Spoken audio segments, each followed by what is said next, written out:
similarities between these cultures than there are similarities between the location where they are and where they developed. In other words, in the work environment, working in Singapore, London, and Dubai might be more similar than either of those cultures, or any of those cultures are, to the location in which they are placed. So we have to become familiar with how to manage this issue of working across generations, regional similarities, and developmental similarities. In the post-global world, we have the development of these unique global islands, like Singapore, London, Dubai, where the behaviors are more similar to each other than they are to the country that they emerge from. We have the phenomenon and the challenge of having to work in multicultural teams with lots of cultures all the time. And we have the phenomenon of melting cultural icebergs. We're all familiar with the cultural iceberg because that was part of what we learned in traditional cultural training. But today we have melting cultural icebergs. And I'll talk about that in just a moment. Here's the traditional iceberg. There we go. Culture is floating in the global seas. We have the tips of the iceberg as the visible culture. Those are the perceivable behaviors. But we all know that that's just 10% of the story. 90% of the story, the important aspect of culture, is the implicit culture, the invisible part of the iceberg, the values, traditions, norms of a culture. And these don't change very quickly. And these are created over, perhaps in some cases, centuries, through the confluence of history, religion, tradition, and climate. Okay, that's the traditional classic model of looking at culture. However, in today's world, we have the post-global world. All of the icebergs are being affected by forces of globalization. These forces of globalization, represented by the sun, are shining on all the icebergs. And these forces of globalization are technology, mass communications, transportation, the development of global world cultures. These global forces, when they shine on the icebergs, have a profound effect at the superficial level, at the tip. When the sun shines, the tips all begin to look the same. That's where it melts first. So everywhere around the world, with the exception of a few iconic symbols, at the tip of the iceberg, the visible part, the perceivable part, we're seeing things that look the same. You can step off the plane in London, and in New York, and in Rio de Janeiro, and in Shanghai. And with the exception of a few architectural icons, this all looks the same. And our work behaviors seem to be the same. But at the deeper level, beyond the tip of the iceberg, because that's where the similarities are, if we go down to the bottom of the iceberg, where the fundamental values are, then in those same countries, in those same cultures, that's where we see the values of those cultures. And that doesn't change quickly, and that doesn't melt easily. The global manager today is challenged to work in environments that appear superficially similar, but are fundamentally still very different. And where the cultural values, the hidden part, is often unseen and unknown until it's revealed. Now, it gets revealed in different ways, and one of the ways it gets revealed is in the workplace. So with cultural training, we're having to today do more than just provide people with the information about how to live and work in Shanghai. We have to provide people with information on how to work in a culture that may appear similar superficially in the workplace and in daily life, but in fact may still remain fundamentally very different. And this is what I meant when I said we have to help people understand and manage the global dynamic forces in a post-global world. So cultural training then, in the past, usually focused on a single culture. Let's get you up to speed on how to live and how to work in a particular single location. It often was, its goal was to help people survive in often places that were very different from what they came from. These were focused on the traditional assignments, and those were 3 years, so these training programs often were designed to give people the skills they needed for long-term adjustment. But long-term adjustment for short-term assignees and for non-traditional assignments is not necessarily the focus. They were assignee focused, they were not organizational focused. In other words, if we got the family prepared, that's all we needed to do. In today's world, we have to prepare the organization as well. And they were transactional. In other words, cultural training was per family, each time, get them in, get them out. And it was often a one-time event. But we know that good training, and it was often culture specific, but good training today needs to be multicultural, because that individual, that assignee who's in Shanghai is working on multicultural teams. They're working with the responsibility of having to deal with 17 other Pacific Rim nations, plus headquarters in other parts of the world. So we have to provide the multicultural information on how to survive in Shanghai, but also how to work in a multicultural world. We cannot afford to have people merely surviving. We have to have people thriving. Competition requires it.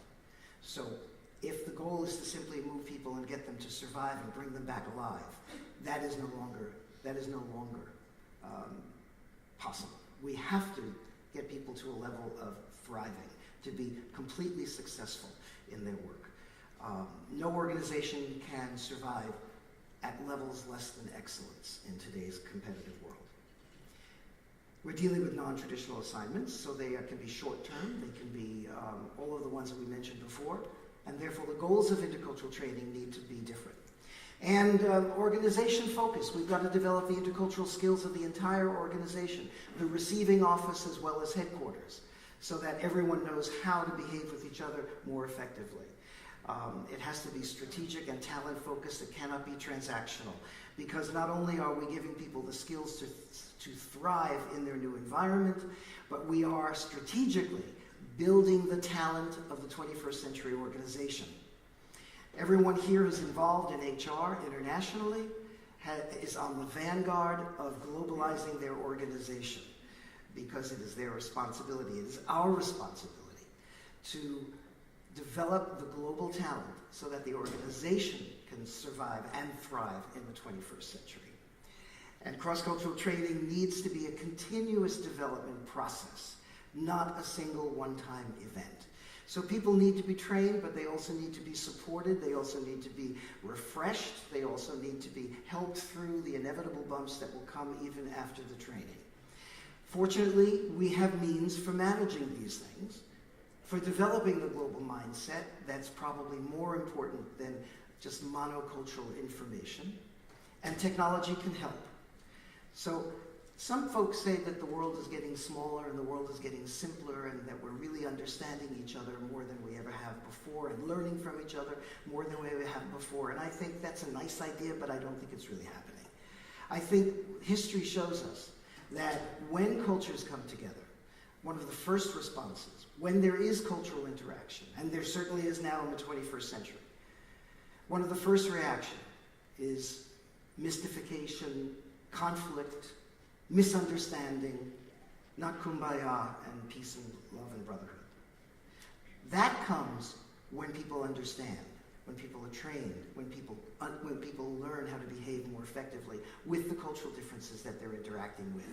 And therefore, the training is essential. The support is essential in the 21st century more than it ever has been, because the world, although is getting smaller on the one hand, without the understanding that is necessary to manage cultural interaction, we have the possibility of greater misunderstanding and greater conflict and all of the problems that come along with it. So we have to then, in this smaller world, actually prepare people more effectively than we ever have before. How do we do it? How do we get there? Well, here's some thoughts. And I think best practices are showing this in different organizations. We in our organization try to implement a lot of these ideas as well. That we put global mindset skills front and center, as opposed to simply the providing of culture-specific information. Giving people the opportunity to behave in ways that are different, to practice new behaviors that are culturally more appropriate for whatever different culture they might be working in, to develop the communication skills that are necessary to be effective in a multicultural environment.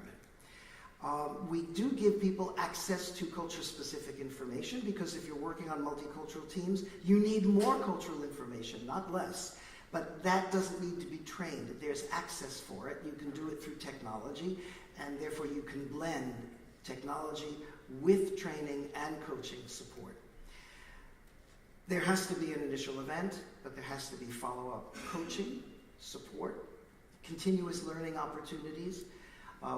We put our graduates of intercultural training programs into learning blog communities where they can continue to learn best practices from each other even after the training event.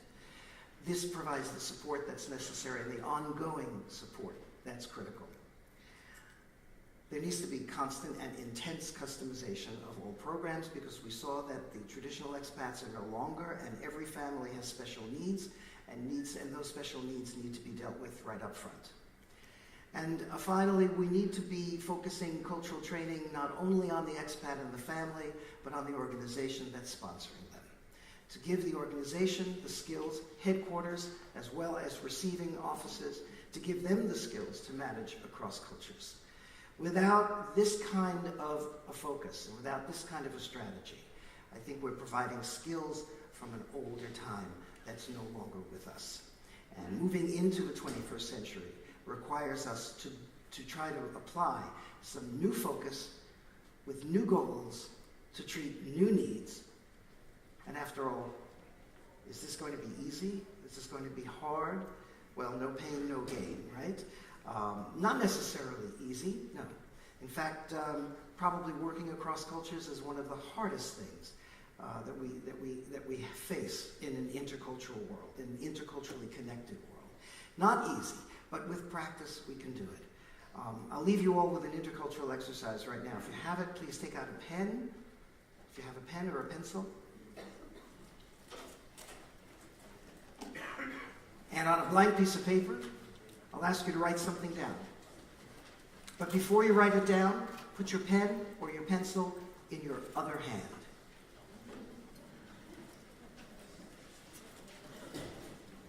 All right?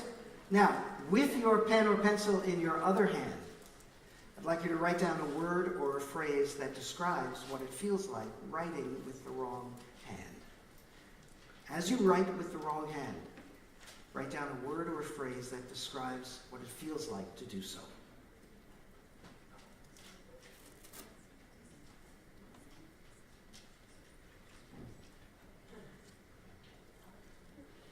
Now, what were the words that you wrote down? Just shout them out.